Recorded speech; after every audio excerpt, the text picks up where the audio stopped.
The Australian Ballet has a reputation for throwing off the traditions, and their latest production, Vitesse, is no exception. It's fast, it's loud, some of it borders on the industrial. Everything you want from a ballet, really. It opens this weekend in Melbourne, and Rachel Pupazzoni got a sneak preview.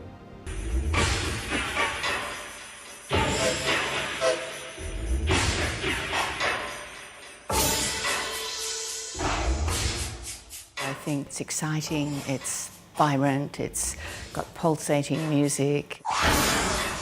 It's like a roller coaster ride from beginning to end.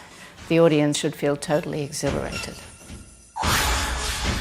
It really challenges the boys and the girl to test your extremes of being on balance and off balance.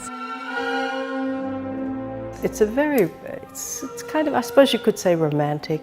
It's about relationships, about different times in your life, different phases you go through in your relationship or marriage.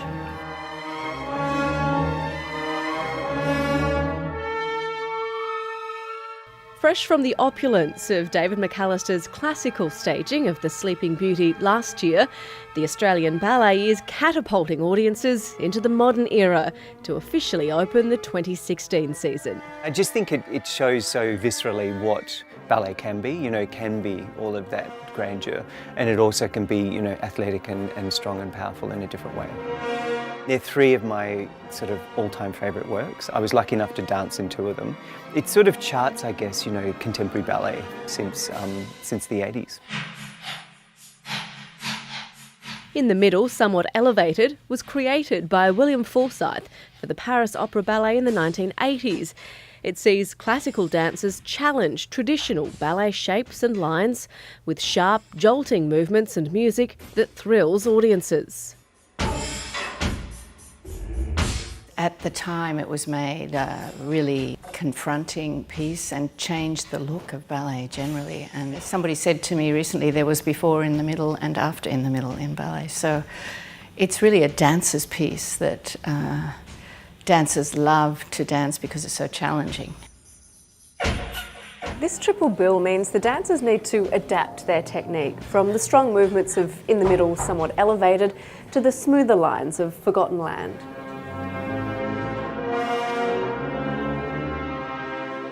Czech choreographer Jiři Kylian's 1981 piece, created while he was artistic director at Netherlands Dance Theatre, showcases pas de deux work. The major part of this piece is the groundedness of it, into the floor.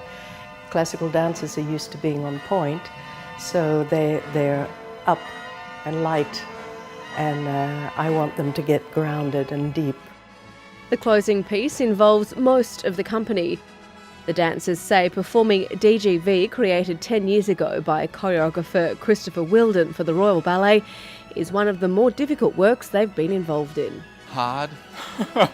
It's really hard. It sort of pushes you to, the extremes like all, good choreographers do, and they sort of, having him here and working with him, one-on-one, like on your individual pas de deux and stuff, it's great. Like, he really brings out the most in you. Vitesse continues a tradition by the Australian Ballet of not only showing classical works, but also performing modern works by international choreographers. I absolutely love these triple bills that we do. I think it's a fantastic opportunity for us to just extend ourselves, artistically and physically in different ways.